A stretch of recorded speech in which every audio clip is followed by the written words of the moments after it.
손건희 수석연구원이 얘기한 것처럼 삼중수소라는 방사성 물질이 있거든요. 그게 많이 들어있습니다. 얘가 절반으로 줄어드는 시간이 12.3년인 거예요. 반감기를 계산해서. 네, 반으로 줄어드는 게. 근데 그걸 한 10번 정도는 반복을 해야지 그나마 좀 관리할 수 정도 유명이다 이렇게 얘기하거든요. 그러니까 123년이죠. 123년 동안 보관해서 하는 방법인데 각각의 비용이 아까 지층주입이 6조 원 이상으로 가장 비싸고 제일 싼 게 그냥 희석 분리해서 하는 게 340억 원 정도로 제일 싼 방법인 거죠. 근데 이거를 작년에 그 공청회를 했어요. 방수라는 거예요. 그랬더니 이제 어민들이 엄청나게 반발을 했죠. 그렇죠. 네, 그래서 그게 작년 8월이었거든요. 그런 다음에 일본 정부는 사실은 조용한 상태인 거잖아요. 그러면 당신들은 바다로 슬그머니 내버릴 계획이 있는 거 아니냐라고 지적을 하고 일본 정부의 반응은 뭐라고?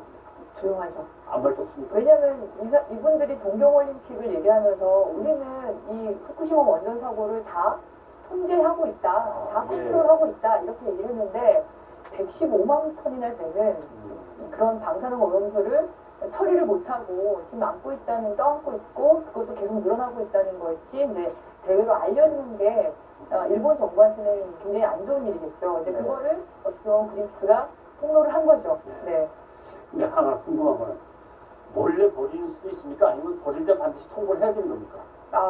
그건 아까도 이제 바다는 우리 공유의 바다잖아요. 그러니까 이제는 바다에 쓰레기를 버리는 것도 국제법에 의해서, 국제협약에 의해서 못 버리게 되어 있어요. 근데 방사물질도 바다를 오염시키는 건데 그걸 그냥 버린다는 거는 전 세계에서의 일본의 지위라든가 여러 가지를 봤을 때 그렇게 하게 되면 그건 정말 큰일이죠. 네, 정말 큰일이지 않을까. 그러면 일단 버렸다 하면 동해 그다음에 동중국해 결국 우리부터 피해를 입는다는 뜻 아닙니까? 얼마나 피해를 입겠습니까? 그게 아까도 보여드린 것처럼 이제 바로 영향을 미치진 않아요. 왜냐하면 태평양이 큰 바다가 있잖아요. 그 바로 앞에 일본이 있고 우리는 그 뒤에 있지 않습니까? 해류가 움직이는 데 따라서 방사물질이 같이 움직이는 건데 일단 방출이 된다 그러면 제일 먼저 러시아 쪽으로 올라가겠죠. 올라가서 태평양을 건너가겠죠. 그럼 알래스카 그다음에 그 미국의 캘리포니아주 쪽을 통해서 적도를 따라서 다시 들어옵니다. 그러면 필리핀 앞바다로 도착을 한 다음에 다시 또 한 바퀴 돌고 올라갈 때 그때 우리나라 남해안, 동해안 그리고 그 동중국, 그러니까 중국해 이쪽으로까지, 그러니까 우리가 서해안 이쪽까지 또 올라올 수 있는 거죠. 해류를 따라서 움직일 것이다. 네네네. 퍼지면서 그렇게 되겠죠. 그래서 태평양을 끼고 있는 모든 나라들은 영향을 미치는 거고 후쿠시마 원전 사고 났을 때 방사성 물질이 바다로 자연스럽게 흘러나갔잖아요. 그때 알래스카와 캘리포니아 해안에서 방사성 물질이 검출이 됐었습니다. 그 얘기는 일단은 어업이라든가 또는 바다와 관련된 이런 어떤 다른 곳에서도 악영향을 갖다 당연히 영향을 주는 거죠. 지금도 후쿠시마 현 인근의 바다에 바닷모래를 이렇게 떠서 채취를 해보면 시민들이 그걸 계속 조사를 하고 있어요. 거기서 여전히 높은 양의 방사물질이 나오고 있거든요. 근데 거기다가 또 버린다 그러면 더 오염이 높아지겠죠. 안 그래도 지금 후쿠시마산 수산물 우리 수입 금지하고 있고 우리나라뿐만 아니라 중국이나 대만이나 홍콩, 마카오 다 금지한 나라들이 많이 있거든요. 그러니 거기다가 또 버리게 되면 거기는 어업을 하시는 분들이나 이런 분들은 굉장히 큰 타격을 받게 되겠죠. 실제로 바다에서 물리를 하시는 그 어민들 말고 또 다른 피해라면 어떤 게 가능합니까? 어민들은 이제 사람의 피해인 거고 바다의 피해는 바다 생명체들, 그 생태계에서 먹이사슬을 통해서 방사물질이 계속 오염이 되면 거기서도 문제가 생기겠죠. 그러면 결국 식품을 통해서 그 사람에까지 오는 거죠. 환경이 오염되면 그건 사람에까지 영향이 가는 겁니다.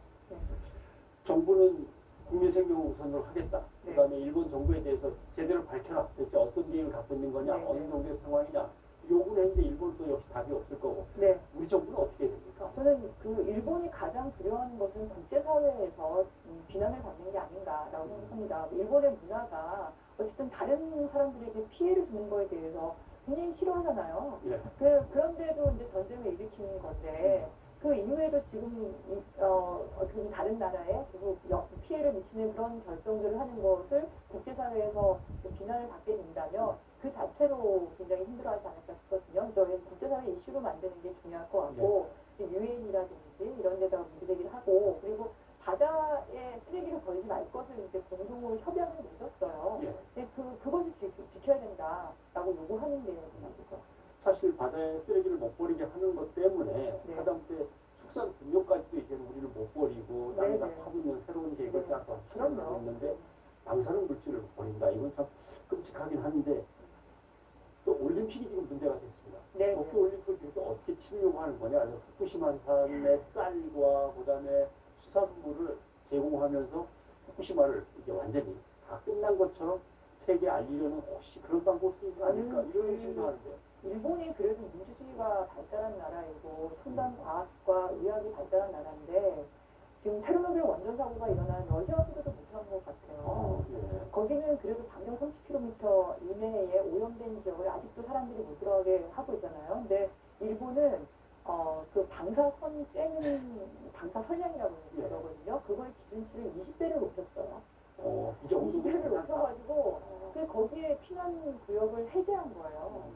그럼 거기에 사람들 들어와 살라고 그런 거거든요. 근데 그게 이 피난민들한테는 큰 어려움이 뭐냐면 피난구역을 해제를 하게 되면 피난 지원금을 끊습니다. 아, 예. 네, 그러면 이제 막 살 길이 막막한 거잖아요. 그럼 오염된 지역에 살아야 되는 거죠. 그래서 그렇게 하는 거와 더해서 거기에 나온 농수산식품을 이제 국제 선수들, 어쨌든 손님인데 나라에 온 손님들에게 좀 공급하겠다 그러고 후쿠시마 현에는 보면 방사성 물질을 이제 오염을 제거하는 작업을 많이 하지만 여전히 그 숲이나 산이나 하천이나 이런 곳이 많이 오염돼 있거든요. 근데 거기는 목재를 가지고 또 경기장을 만들겠다고 하고 그 인근에서 성화 공사를 하겠다고 하면서 어떻게 보면 후쿠시마 원전 사고가 여전히 지금도 그 피해가 이어지고 있는데 그걸 국가의 홍보 수단을 삼고 있는 것 같아서 참 여러 가지로 씁쓸합니다. 네, 알겠습니다. 오늘 도 말씀 고맙습니다. 네, 고맙습니다.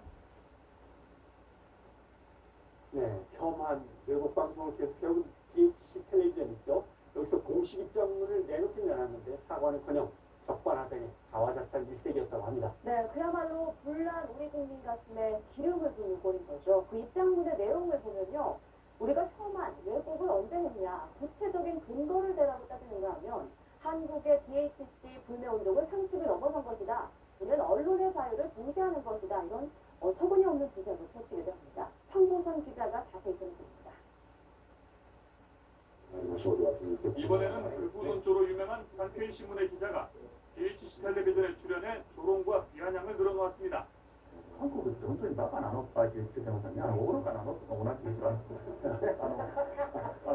이런 저급한 방송으로 한국 언론에 두들겨 맞던 DHC 텔레비전이 대표이사 명의로 공식 입장문을 냈습니다. 먼저 자사 방송이 혐한과 역사 왜곡이라는 비판을 받아들일 수 없다고 적었습니다. 그간 한일 관계에 관한 자사 방송은 사실에 근거한 정당한 비평이었을 뿐이라고 주장합니다. 금기와 성역 없는 언론의 자유를 추구할 뿐 다른 목적은 없다는 자화자찬도 늘어놓았습니다. 그러면서 한국 언론이 인상론을 펴지 말고 자사 프로그램의 어디가 혐한이고 무엇이 역사 왜곡인지를 사실의 바탕에 구체적으로 지적해주면 좋겠다고 밝혔습니다. 또 성신여대 서경덕 교수를 중심으로 한국에서 DHC 상품 불매운동이 전개되고 있는 것은 대단히 유감이라고 밝혔습니다. 방송 내용과 관계도 없는 DHC의 상품에 대해 불매운동이 전개되는 것은 상식을 넘어선 것이며 이는 언론의 자유를 봉쇄하는 것이라고 비난했습니다. 결론에서는 자유롭고 공정하고 다양성을 존중하는 사회를 만들기 위해서 앞으로도 계속 언론의 자유의 장을 마련하는 일을 계속해 나갈 작정이라고 밝혔습니다. 입장문의 시작부터 끝까지 반성의 기미는 전혀 보이지 않습니다. 극우 성향 인사들을 출연시키는 식으로 우익의 주장을 확산하는 데 힘을 쏟아온 이 방송은 유튜브 구독자 수가 46만 명이 넘을 정도로 영향력이 만만치 않습니다. YTN 황보선입니다. 예. 방사능 물질 얘기도 하고 했습니다만은 아무튼 뭔가 감추고 숨기고 계속 그러는 나라가 일본입니다. 전략물자 관리와 관련해서도 정보를 가장 숨기고 왜곡하는 나라가 일본입니다. 예를 들어서 일본이 이제 우리를 공격한 후 꺼내들었던 것이 있어요. 네. 전략물자 밀수출만 벌써 한국은 156건이나 된다. 뭐 이런 말을 했었거든요. 그거 가짜뉴스로 밝혀진 예, 내용이죠? 그렇습니다. 지난 7월에 후지뉴스 네트워크가 조선일보를 인용해서 보도한 지난 4년간 한국에서 무기로 전용 가능한 전략물자 밀수출이 156차례나 발생했다라고 했던 거죠. 네, 근데 그건 밀수출의 숫자가 아니라 단속에 적발된 당내 감시 실적이었다면서요. 그렇습니다. 예. 바꿔 말하면 대한민국은 법제도와 감시를 철저히 해서 4년 동안 부적절한 전략물자 수출 시도를 했던 것을 156건을 적발해서 개선한 나라다. 이렇게 되는 거죠. 네. 미국도 지난 3년간 한 220건 정도 됩니다. 그럼 일본은 공개를 지금 안 하고 있는 건가요? 그렇습니다. 예. 좀처럼 공개하지 않습니다. 그래서 간접 비교를 한번 해보면요. 네. 미국의 과학국제안보연구소 2019년 위험 유포 지수에서 한국 전략물자의 관리 수준은 세계 17위고요. 네. 일본은 한참 밑으로 내려간 36위입니다. 처음 성적을 낸 게 2017년인데 그때는 한국은 32위였고 일본은 오히려 29위였어요. 그러니까 그동안 우리는 성실히 꾸준히 노력했고 일본은 돈 버는데 급급해서 대충 관리한 게 드러나는 거죠. 네. 예. 어쨌든 기록을 찾아보면 일본의 주요 전략물자 유출 사건 사례를 보시면 쭉 나가고 있을 텐데요. 일본이 문제 삼는 한국을 거쳐서 북한으로 자꾸 물자가 들어가더라 라고 하는 것은 2009년에 있는 딱 한 건뿐입니다. 네. 이 정도로 우리의 수출 통제 능력은 세계 최상위권에 속해 있는 거죠. 이걸로 우리를 안보 위험 국가로 분류해서 규제한다는 건 뭐 과장된 엄살인 것 같고요. 사실상 보복 조치를 위한 핑계네요. 예, 그렇게 보는 거죠. 1942년, 그러니까 엄마 나이 17. 전쟁 때 다친 사람들을 간호하러 가신 게 아니구나. 누군가에게 강제로 끌려가 오진 고생을 하신 거구나. 어렴풋이 짐작만 할 뿐이었습니다.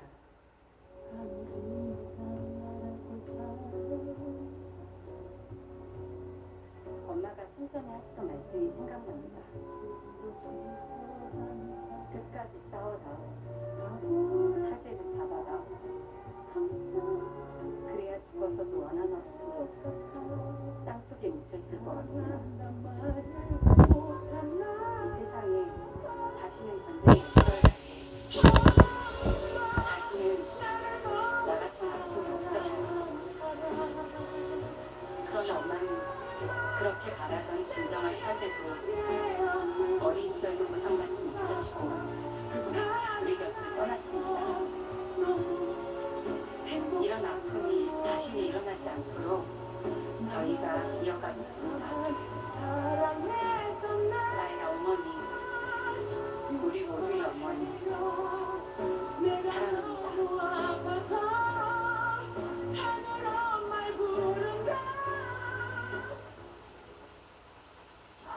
정말 가슴이 먹먹합니다. 예, 그러네요.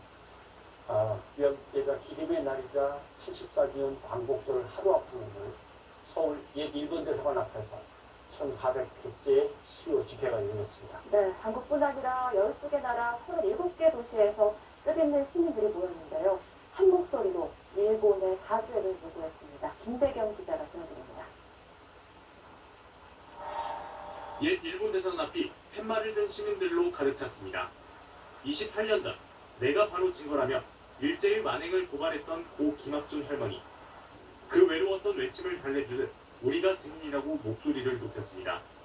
우리가 포기하지 않고 끝까지 싸우겠다는 약속을 1400차 수요 시위에서 함께 했으면 좋겠습니다.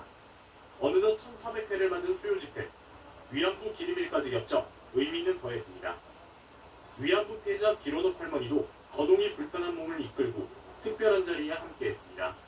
저는 이 좋은데 이렇게 많이 오셔서 감사합니다. 끝까지 싸워서 이기는 승리하는 바람. 뉴질랜드와 타이완을 포함한 12개 나라 37개 도시에서도 집회가 열렸고 영상 메시지를 통해 연대의 뜻을 나눴습니다. 一日不负心义是责任，道歉赔偿，还我阿嬷正义。我们为阿嬷追求正义的决心就永远不会停歇。Recognize, apologize, apologize. 최근 악화한 반일 감정과 맞물려 이곳 집회 현장에는 수천 명의 시민이 모여 한 목소리로 일본 정부를 규탄했습니다. 다시는 부끄러운 역사를 되풀이하지 말자고 다짐했습니다. 아직도 1400차가 될 때까지 사과하지 않고 있는 일본에게 사과하라라는 메시지를 전하기 위해서 오게 되었습니다. 우리가 징검다리 역할을 하지 않으면 아이들도 또 똑같은 세상을 맞이할 수 있거든요. 그래서 저는 절대로 결코 내 눈 부릅뜨고 이 일을 사죄하는 것을 제가 받아내고 싶고. 김학순 할머니의 증언 이후 28년. 하지만 일본의 외면 속에 다시 받아야 했던 상처의 깊이인 만큼 많은 이들의 외침은 더욱 크게 울려 퍼졌습니다. YTN 김대경입니다. 오늘 문재인 대통령도 관련해서 SNS에 글을 올렸죠. 네, 맞습니다. 문 대통령은 28년 전 고 김학순 할머니의 첫 증언으로 피해자들을 기댈 수 있었다면서 감사의 뜻을 표했고요. 또 평화로운 한반도를 만드는 게 할머니들의 희망을 이어나가는 것이라고 덧붙였습니다. 또 일본군 위안부 피해자들의 존엄과 명예를 회복하기 위해 최선을 다하겠다며 다짐하기도 했습니다. 네. 문 대통령이 내일 광복절 경축사에서는 어떤 메시지를 전할까? 이 부분도 관심이 모아지는 부분입니다. 네, 이번이 문 대통령의 취임 이후 세 번째 광복절인데요. 첫 해엔 한일 역사 문제 해결, 그리고 지난해엔 남북 경제 공동체 구상을 강조했었죠. 그렇죠. 예. 아무래도 이번에는 일본 경제를 이기는 평화 경제에 방점이 찍히지 않을까 전망들을 합니다. 김도훈 기자 보도록 보시죠. 한반도 위기설까지 나왔던 취임 첫해 광복절. 문재인 대통령은 전쟁은 안 된다는 점을 강조하고 북한의 도발 중단을 촉구했습니다. 역사 문제와 한일 관계 발전은 별개라면서 피해자 명예회복과 보상, 진실 규명이라는 원칙을 내세우는 대일 메시지도 냈습니다. 역사 문제를 제대로 매듭 지을 때 양국 간의 신뢰가 더욱 깊어질 것입니다. 지난해 광복절엔 정세가 완전히 바뀌어 남북 북미 정상회담으로 평화의 분위기가 무르익었습니다. 문 대통령은 한 달 뒤 평양 방문을 앞두고 평화와 번영을 위한 동아시아 철도 공동체와 남북 경제 공동체 구상을 꺼냈습니다. 일본에는 동북아 평화를 위해 협력하자고만 간략하게 언급했습니다. 남북 간의 평화를 정착시키고 자유롭게 오가며 하나의 경제 공동체를 이루는 것, 그것이 우리에게 진정한 광복입니다. 세 번째를 맞는 올해 광복절 경축사에선 일본과 사실상 경제 전쟁이 벌어진 상황이라 일찌감치 경제 문제가 부각될 거라는 관측이 나왔습니다. 앞서 문 대통령은 일본의 경제 보복을 극복하는 방법으로 남북이 협력하는 평화 경제를 제시했습니다. 단순히 남과 북의 경제 규모와 인구수를 합치는 시장을 기대하는 게 아니라 남북 경제 협력이 가져올 세계 어디에도 없는 경제적 효과를 강조할 것으로 예상됩니다. 남북 간의 경제 협력으로 평화 경제가 실현된다면 우리는 단숨에 일본의 우위를 따라잡을 수 있습니다. 재작년에는 그날이 오면, 지난해엔 한이의 성가를 주제음악으로 사용해 광복절 경축식의 서사성을 높였는데 올해는 어떤 음악과 공연으로 오늘의 광복절이 갖는 상징적 의미를 보여줄지도 관심입니다. 문 대통령은 이번 광복절에 평화 경제가 가져올 밝은 미래를 제시하면서 정부와 기업, 국민이 힘을 합치면 일본의 무역 보복도 이겨낼 수 있다는 자신감을 가져달라고 당부할 전망입니다. YTN 김도원입니다. 네, 자유한국당 황교안 대표가 광복절을 하루 앞둔 오늘 대국민 방문하려고 하더라고요. 네. 대통령의 광복절 경축사가 이제 내일 나와야 되니까 미리 하루 앞질러서 내놓는 것 같습니다. 뭐 정부에 대한 비판의 메시지 담았고요. 오늘 대한민국은 경제는 사면초가고 민생은 첩첩산중이고 안보는 고인무원이다. 이렇게 이제 얘기를 했죠. 네, 또 문재인 대통령과 이 정권이 대한민국을 잘못된 길로 끌고 가고 있다. 무모하고 잘못된 고집을 꺾고 지금이라도 정책 대전환에 나선다면 어떠한 정치적 고려도 없이 적극적으로 협력하겠다 이런 말을 했습니다. 네. 경제 문제도 자세히 언급을 했죠. 예, 문재인 정부의 소득주도 성장 그리고 과도한 최저임금 인상과 근로시간 강제 단축과 같은 반시장 반기업 정책을 반드시 바로잡아야 한다고 말했습니다. 네. 북한 문제에 대해서는 한반도 평화의 가장 중요한 선결 요건은 북핵의 완전한 폐기다. 대한민국이 어설픈 중재자가 돼서는 안 된다라고 강조했습니다. 그리고 청와대는 오늘 조국 법무부 장관 후보자 등 신임 장관급 후보자 7명에 대한 인사청문 요청안을 국회에 제출했습니다.